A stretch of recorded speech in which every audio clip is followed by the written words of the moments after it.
everybody. We have a special episode of Quarantine Coaches with assistant Mike Baxter from Vanderbilt. How are you, sir? I'm doing well, Josh. How are you? I'm all right. I don't think we can complain. How are you and the family holding up? Good. Staying busy. Spent a lot of good time together. So that's a positive from all this. Are you looking at the schedule every weekend, like some of the other guys I've been talking to, and who you should be playing this weekend, envisioning those games right now?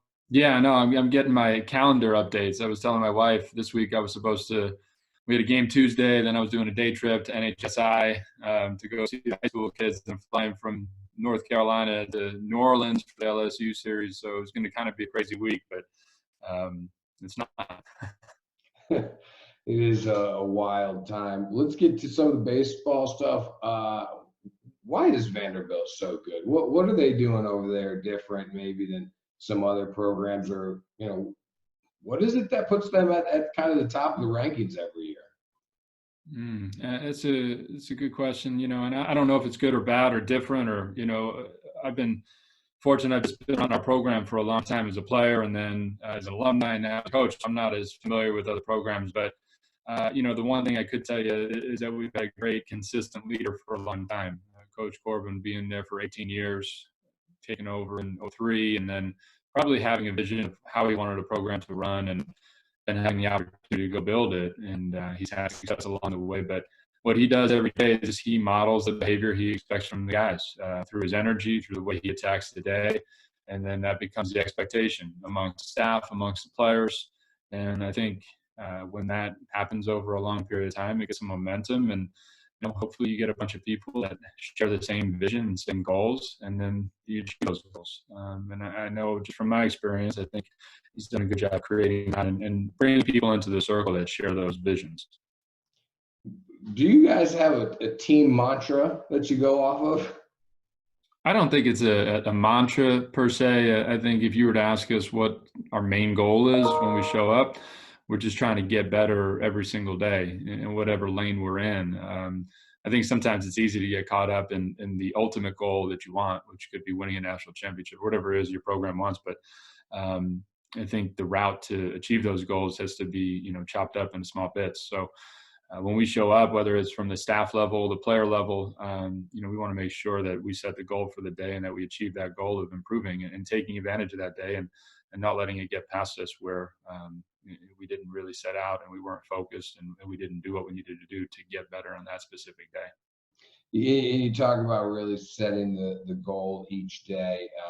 And I kind of wanted to ask you about managing expectations, right? Because these young kids come in there 17, 18 years old, and I'd have to imagine that some of them feel like, I'm going to Vanderbilt, we're going to go to the College World Series. Like, do you have to manage expectations and really, how do you do that and get the most out of these guys and make them understand, like, it's not that easy. We don't just walk in there because of who we are and what we've done in the past. Yeah, we try not to even go there. That's so far off the radar when you get a kid on campus as a freshman. And, the other thing about it too, when you're recruiting these kids, that stuff comes out. But I think the more important aspect of it is understanding what the day-to-day expectation is for you inside of the program. I think if you don't understand that, then you're probably going to have a hard time managing expectations. You'll be focused on the wrong things. The expectations once you arrive is that you're going to be present and you're going to give your best effort and attention every single day. And you're going to immerse yourself inside of the team atmosphere. And I think if you're capable of doing that, then the expectations of ending up in the places you want to be in Omaha or competing for, titles, that should take care of itself if you can really attack your days with that kind of mindset. So I wouldn't say it's necessarily that we have to temper their expectations. It's we want them to come in and understand how we want to attack, the season. I would imagine that these are young guys, though, like as a coach or as a coaching staff, like you've had to have that moment where you've gotten on them and said, hey, we're not just going to walk in there because we're Vanderbilt. You got to put the work in, right? I mean, those conversations had to take place, no? Oh, of course. Yeah, of course that happens, I think that's natural with any team where, there's complacency or There are times where the guys feel like they can just show up and that a jersey wins, and obviously that's never going to be the case. And I think that's where the responsibility falls back on the older guys inside the team and then the staff to make sure at those checkpoints that something's being said. Ideally, it's coming from the player level where they understand that, because of what we just spoke about, they understand that that's not good enough and that they can police that themselves. But more than anything, we have to have a pulse on it and say, yeah, that's not good enough. And then we got to continue to be focused on improving every day and making sure that we're taking care of our end of the deal. So when you go and on the recruiting trail, you're evaluating players. You got to be selective about what games you go to and when you go to them. So what is it that you maybe see on a video or on showcase numbers? What are some of the things that might capture your attention online or on paper or on a video that would make you want to go see a kid live? I think it always starts in our network. I think when people reach out to us and put a kid forward that we have relationships with, that they're obviously going to get attention right away. They're people that we trust that have helped us in the past, and that's the first route. And then if we kind of work down and we start talking about online and things like that, I think some of the metrics on the pitching side are a little bit more definitive than the hitting side right now. I think you could find elite characteristics in pitch profiles that might grab your attention a little bit more because that actually plays inside of a game potentially. On the hitting side, there's probably prerequisites that you're looking for from whether it's a bat speed standpoint or obviously exit velocity, all those things. But the hard part for the hitting metrics side is that a lot of that's just captured in a vacuum. It's captured off a tee, it's captured off front toss. So it's nice to see maybe just the raw physical component, but there's a long way to go to translate that into game success. So for hit, offensively, the metrics for me they're a nice look, but I don't know if that's where you go run out and watch somebody. I think, then you watch the film, you break down the mechanics, and you try to do your homework on the backside, talking to coaches and things like that to get a better idea of the player. Because like you said, I think there's so many options over the summer to go watch games and players that you do have to be selective with what you see to make sure you're maximizing your time. So you want to make sure that you've lined up the correct players to go follow. So what are some of those numbers that would translate for a pitcher that you were talking about? I think it's a combination of a couple of factors. Obviously, Brownie would be able to go much more in depth on this. But even if we're kind of scouting a pitcher, you're looking for certain spin characteristics combined with access and things like that could tell you, okay, this is going to create a X amount of induced vertical break. That could say, okay, that fastball is going to play maybe a little bit hotter than the velocity, or the same thing on a breaking ball. Maybe it's an elite a spin, and then or a unique axis combined with that says, okay, that's a very, or it maybe it profiles with the pitcher that we have, where we say, okay, that's what Mason Hickman does, and it's 89, but it plays like 92, and he gets swing and miss on the fastball, which is always ideal, right? So when we get those numbers, I'm not the guy that's going to break it down. I think I have a basic understanding of it, but it's definitely something we talk about where I think Coach Brown would definitely have a better vision of it and saying, okay, yeah, this is really good. Right. That makes sense though. I really have never thought of it that way where, the pitching numbers are probably a lot more helpful in evaluating what might play at the next level than the hitting stuff. The pitching, right now it's a lot more in game. It's easier to capture live game reps from pitchers and quantify it and make it objective. And I think from the hitting side, we're still, I don't know how many years out, but it's hard to capture real in-game data pre-batted ball. It's easy to measure batted ball data, right? And say, okay, this ball came off at a launch angle and an exit velocity of X and X. But, the route to get there is hard to capture in game. And I think a lot of the metrics that you see right now are they're captured in settings that they're not controlled. It could, right. Makes sense. You could recruit bat speed, and it doesn't make you necessarily a great hitter. Obviously, you want great hitters with the fastest bats. That's ideal, right? So you got to try to still blend or bridge that gap between the raw tool and then the hit skill, which is very real. The ability to actually make contact, right? Yeah, timing, pitch recognition. Mix that in. all these elements, all these elements. Right. So when you go and you watch a hitter out on the circuit, what are some of the things that you key in on for a young guy that you're looking for? Because I know not all of them have developed that that strength yet. So, what are some of the things you're looking for? Yeah, it's definitely not a question of strength right away. I think obviously from the physical side, if you're looking at a frame, you want athleticism, twitch, right? All these kind of basic statements where you could see some room to grow, the ability to move the back quickly, and then balance for me. Balance is critical. I think that's the first thing everything starts with. I like to look at the lower half, how it loads, and I like to look at the hands. Do the hands get ready to hit, or do they kind of float, and do they fire from different positions? I think handset is something very difficult to change inside of a hitter's package. And then from there, when you're looking inside of the gameplay, the ability to know balls and strikes. That's, can you control your zone? And that doesn't make you passive, but it says, are you anticipating a pitch in your strike zone, in your attack zone to hit?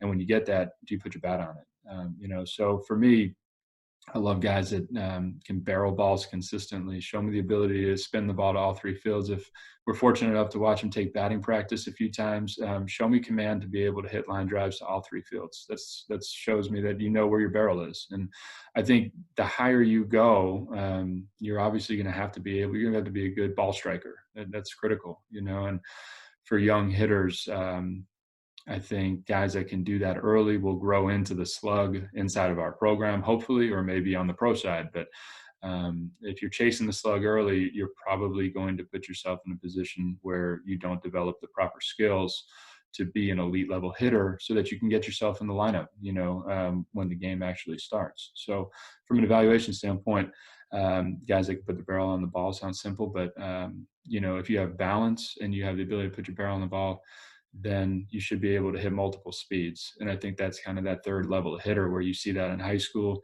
or in the summer circuits where guys are not only recognizing the breaking ball, but actually hitting it, barreling it, and still being able to get to the fastball. Then you're seeing a hitter that you could say, okay, this guy's going to be difficult to pitch to because his body is balanced, his hands are always ready to hit, and he's putting himself in a position to cover multiple pitches, and he doesn't have to kind of sell out to hit one. He's got a plan. You broke it down pretty good there, because one of the questions I wanted to ask you later was about, your what's something maybe unique about your hitting philosophy. I hear balance a lot, obviously, from hitting coaches. I don't think I've heard it mentioned like that from a hitting coach, where it seems like, is that first and foremost before anything else for you? You got to use the ground. It's all about the ground. If you're not loading properly and you're getting to your toes quickly in the swing, the pitching coaches that are calling games that have been doing it for 20 years, I mean, they're going to carve you up, and I think that's something that a lot of young hitters don't really think about, is that they're going up against guys that are really, really skilled. And then they have good pitchers that can execute great pitch plans.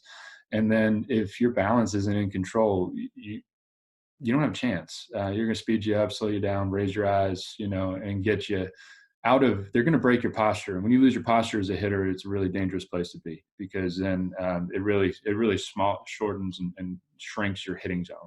That's interesting. You say that they're going up against really smart guys and good guys, but you're referencing the coaches there, that the college hitter is going up against the college coach. That's what you're talking about, right? Yeah, in the college game. In the pro game, it's different, but in the college game, you're jumping into a scenario with some really good arms and then some really smart guys, that have done this for a long time. And that I think your best hitting coach, sometimes a pitching coach, because, they see the flaws in the swing and they can identify them pretty quickly, So if you get some synergy on your staff and some harmony, then you can have some really good discussions about how your hitters get attacked and, really what's apparent and what people see when they're watching from the side, because that's where that pitch package comes from, and then it just becomes a matter of execution. And that's really what hitting versus pitching comes down to.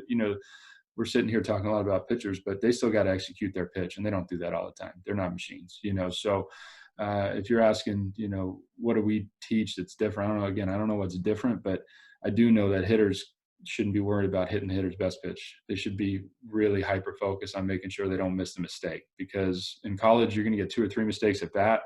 In the minors, might get 1 or 2, and in the big leagues, you might get 0 or 1 per game. So if you're not doing anything with that, you're not going to be in that league very long. What's the key to creating more mistakes on the pitcher's behalf? How do you get the pitcher to make more mistakes? You have to have a presence in the box.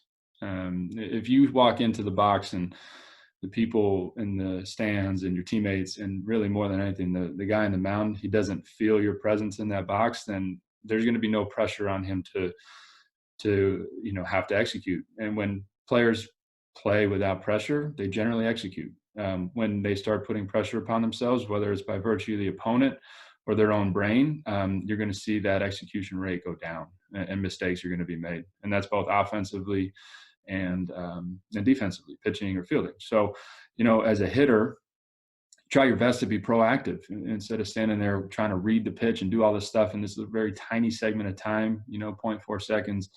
You need to anticipate your pitch that you're hunting, that speed in your attack zone, and you need to just assume it's going to be there until it's not. And if you're really doing that and executing that simple plan, the pitcher's going to feel you, because you're going to start checking off with some borderline pitches. And then that's going to send a message to the other team saying, this guy's here.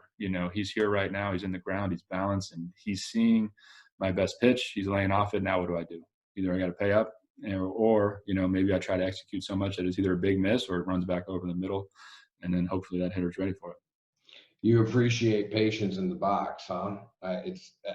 Do you know what's the record you hold? I was doing some research. You're in the New York Mets record books for a single game record. What's the record? Yeah, 5 walks in 9 innings. So you love it. So you appreciate patience. Were any of those intentional walks? No, I was hitting like 230. I don't know. Buddy Black, I played for Buddy in San Diego. He must have been going nuts. I can't imagine, because he was their manager. He was my first manager in the big leagues in 2010. I just can't imagine. He must have been losing his mind over there, because it just so happened. I don't know how, but New York record books, man. Love it. There you go. Yeah. There you go. I want to go back a little bit I'm going to come back to some of the pro stuff, some of the experience. But I did want to ask you on the recruiting end. Vanderbilt is one of those places where the logo can recruit itself. It is one of those really prestigious programs where people want to be at before they even know anything about it, really, right? Before they've even met you. Kids grow up saying, I want to go to Vanderbilt. So what do you guys do, or how do you figure out, does this kid want to really buy into the coaching staff and what we're doing here, or does this kid just want to wear the logo? How do you guys figure that out? We have to do our homework, and that happens from calling their coaches. I think it starts there, trying to get a good profile of the player, and then the conversations that we have with the players are critical. Reading between the lines in their answers of what their goals are. How do they speak about their experiences as a player? What's important to them? What's their background? Do they play other sports? Do they have brothers and sisters? How are they raised? And really, I think player tell you everything you want to know, without them knowing it. When you get a player that focuses on rankings and everything and all that stuff, and he's really telling you everything you need to know, that he's going to focus on that when he's inside your program. It's probably going to turn into a singular focus on being drafted, or whatever the next thing is, because in reality there's always a next thing, and I don't think players understand that. It's whether you want a scholarship, you want an offer, you want to commit, and then you get to college, now you want to play, and then you want to get drafted. Once you get drafted, you want to get through the minors, you want to get to the big leagues, and then it's arbitration and free agency, and it just never stops, right? So there's always something you're playing for outside of your own team. And the guys, ideally, I think any program wants, but the guys that we try to find when we recruit are ones that don't worry about that stuff, that they can focus and that they trust the idea that if you immerse yourself in this team and you put this team first, you will be the beneficiary of all the other good things that come from that. And usually that's the case. So I don't have, a couple questions that tell you that, if you ask this, you get these answers. I think it's more just a feel from the communication with the players and the people around him, give you the idea, yes, this player is interested in, that team environment and the idea that his goal when he takes on a baseball field, when he runs on the field, his goal is to go beat somebody, is to go win, as opposed to showcase himself and play and try to get whatever it is that's on his agenda that he wants. The rules are set up a certain way, and for whatever way they are set up in that fashion, by rule, we're able to go out and recruit kids and start to, engage and follow and even put verbal offers out to kids that haven't even thrown a high school pitch yet, or had a high school at bat yet. What kind of impact do you think that that's having on the game at a high school and a college level? Yeah, I don't think it's ideal.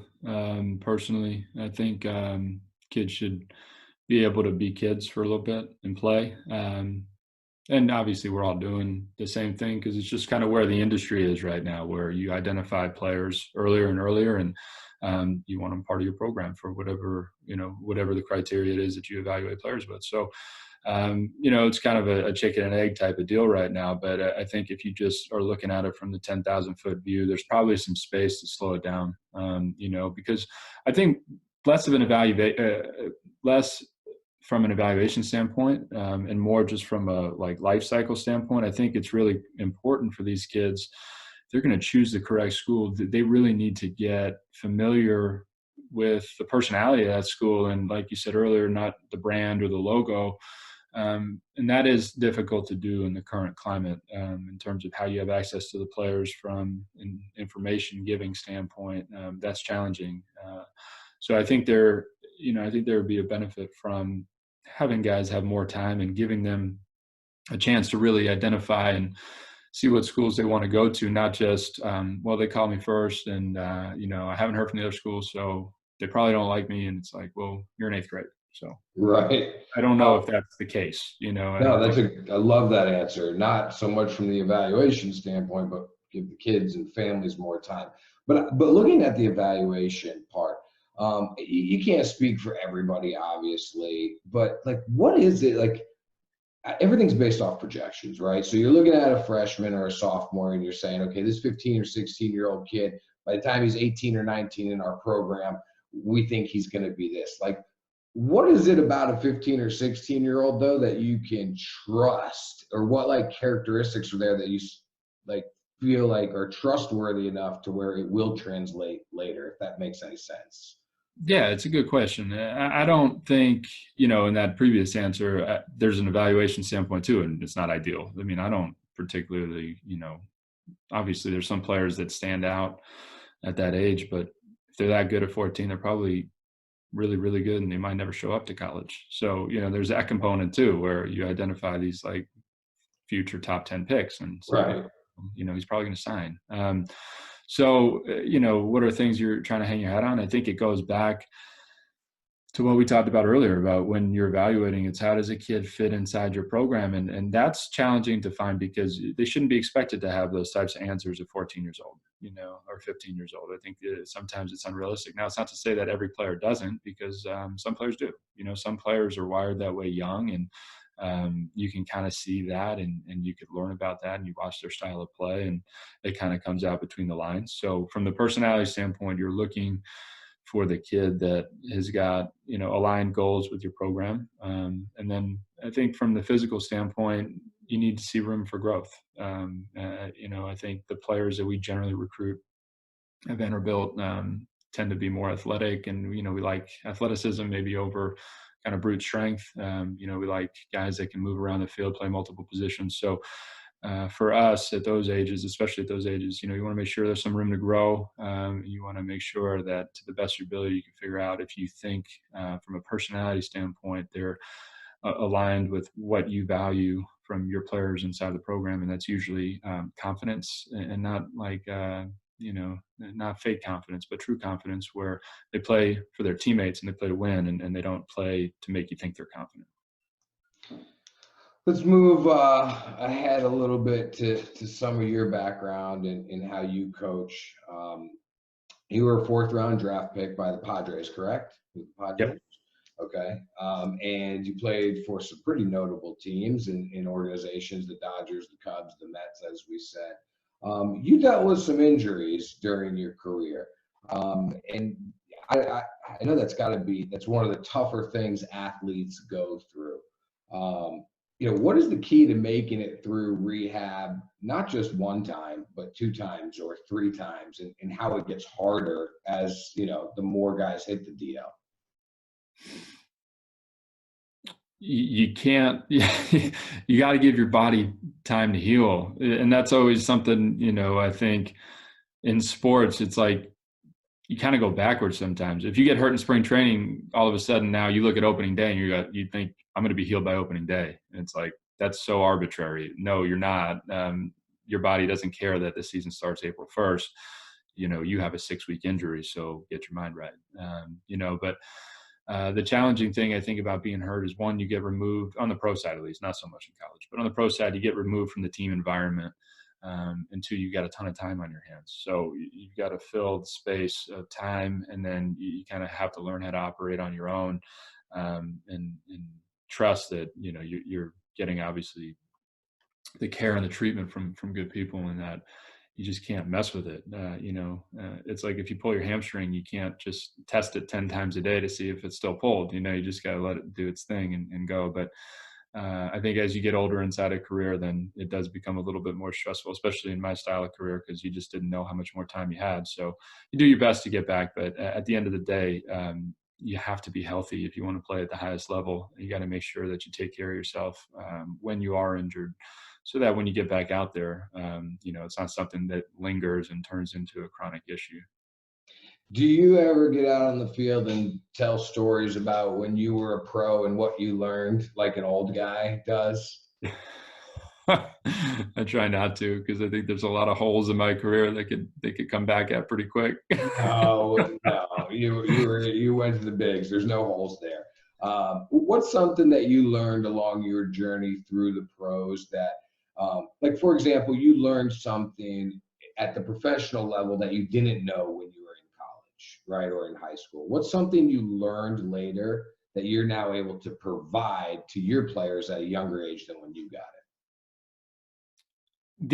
I'd say the most valuable thing about playing, I played for a long time, but I bounced around for the last 3 or 4 years. So I was in a lot of different clubhouses, and I got around a lot of really good players, and I was able to hit with those guys. And as I was winding down, I knew I wanted to stay in the game. I wanted to coach, and I knew obviously I'd been playing, so I didn't have that experience that some of the other coaches had. So I was trying to, have that future in mind as I was wrapping up. So, the takeaway from that is, when you're in a clubhouse with, call it 4 or 5 different all-star MVP caliber players, and, you're hitting with these guys, they're all different. You quickly realize that if you were in charge of this group, let's just say you had all 5 of these guys come to your program, they're 18 years old, and they're the most coachable kids on the planet, right? They just will do whatever you tell them. And you get, one player, they all have similar swings, right? Visually, it looks very similar to a degree. But one player thinks about having to swing down to hit that ball. One player thinks about hitting the ball straight up to the second baseman. Another player never thinks about his mechanics. All he thinks about is rhythm. And then you get a fourth player who is like a savant, technical to everything, needs to know exactly where his body is, and he's very, very critical thinker, right? Okay, now you're a coach, and you've got to figure out, you've got 4 players who have major league skills, all-star MVP.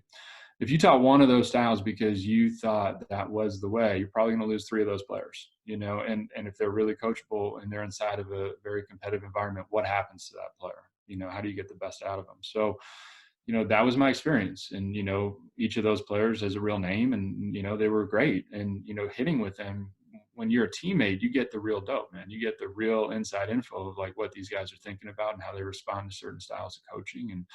And then you realize that there are, kind of group level thoughts, and there's these individual thoughts. And the goal is to obviously create that swing that everybody wants, right? There are swing characteristics among the elite players that are non-deniable.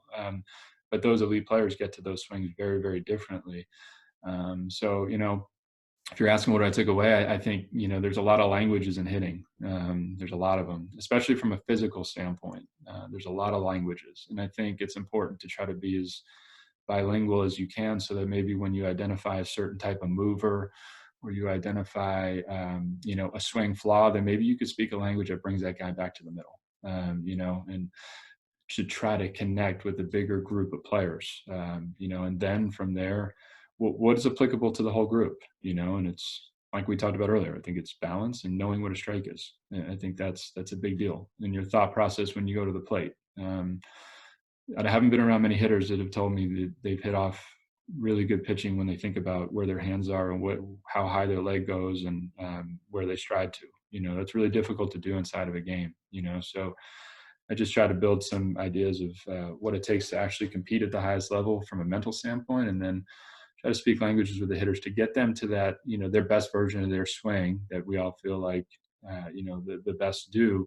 But try to have an awareness that, people take different cues and different instructions way differently, and then figure out which ones work best for them to try to get them to that end product. What teammate of yours did did you think helped you the most, or not necessarily they were the best hitter ever in the game, but which professional teammate of yours really helped you the most in your game? Mm, I think Adrian Gonzalez was when I was coming up. We spent some time together in San Diego, and I think he was one of maybe the most pure, not just swing. Swing was elite, but the guy lived to think about hitting. Whether it was setting a pitcher up, whether it was about he was very in tune with his mechanics. He knew, what he had to do to be ready to play at night. And he was in that league for a long time, so he knew how he was going to get attacked, and he played that game strategically at a very, very high level. And it opened my eyes to like what's capable, what you're capable of doing if you have a really good idea of how your opponent's going to attack you. I thought he kind of opened my eyes to that.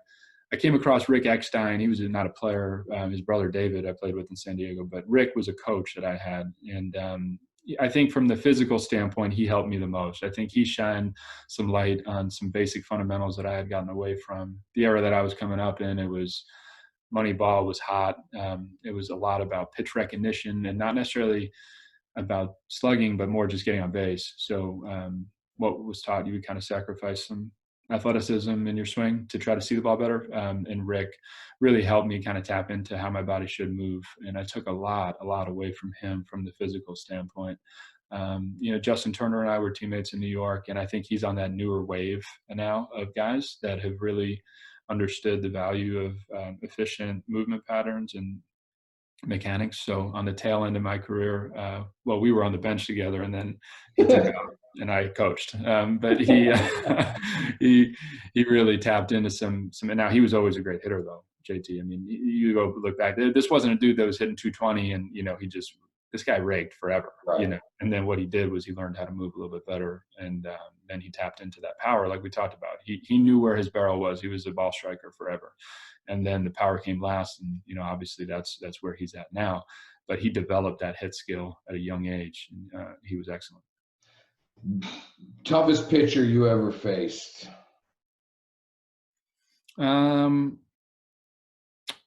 Jose Fernandez. He was. Yeah. Ooh, he would have been incredible. That's just so tragic. But he was electric. Chapman.